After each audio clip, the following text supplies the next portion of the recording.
La présence du Saint-Esprit dans la vie du croyant et le ministère qu'il y exerce, tel est le sujet qui doit retenir notre attention. Bon nombre d'enfants de Dieu, nous en sommes bien sûr, sont loin d'être au clair sur cette question. C'est peut-être un des points sur lesquels la confusion est la plus générale. Les différents termes employés par la parole de Dieu à ce sujet sont fréquemment pris les uns pour les autres, parce qu'on ne discerne pas la signification propre qui s'attache à chacun d'eux. Le Nouveau Testament nous parle de croyants qui furent baptisés de l'Esprit.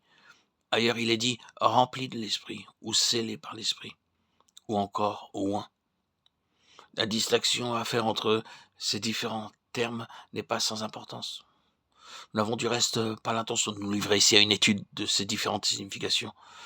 Nous nous bornons à signaler la chose. Peut-être qu'au cours de notre exposé, la lumière se fera d'elle-même sur certaines distinctions qui s'imposent. Ce que nous avons particulièrement sur le cœur aujourd'hui, c'est cet aspect particulier de l'œuvre du Saint-Esprit qui est représenté par le mot onction. Qu'est-ce que l'onction du Saint-Esprit ? L'onction ne se distingue pas nécessairement de la réception pure et simple du Saint-Esprit. Nous pouvons recevoir le Saint-Esprit et être oints du même coup. Pas toujours cependant, si nous ne sommes pas au clair en ce qui concerne le ministère du Saint-Esprit. Son onction peut être retardée pour nous. Au chapitre 19 des Actes, Paul pose cette question à quelques disciples. Avez-vous reçu le Saint-Esprit lorsque vous avez cru ?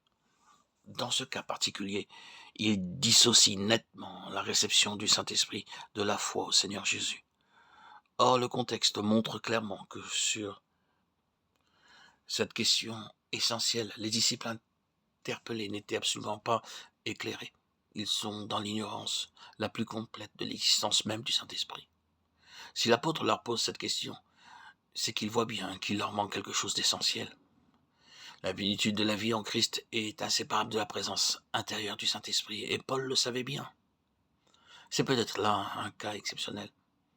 Dans la plupart des exemples qui nous sont donnés dans le Nouveau Testament, la venue du Saint-Esprit coïncide avec l'acte de foi au Seigneur Jésus. Croire, se consacrer, s'abandonner au gouvernement souverain de Jésus-Christ.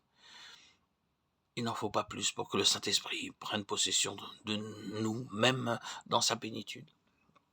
Donc, répétons-le, l'onction du Saint-Esprit n'est pas nécessairement quelque chose à part. Ce qui nous paraît certain, par contre, c'est qu'elle a partie liée avec notre discernement de la vérité. C'est quelque chose qui doit être compris. L'onction ne prend toute sa valeur que lorsque nous comprenons ce qu'elle est. Nous entrons dans le vif de notre sujet et nous nous posons sans autre la question la plus simple. Par quoi se caractérise l'onction ? Je crois que nous pouvons dire sans risquer de nous tromper qu'elle représente le côté vocation de la présence de l'Esprit en nous.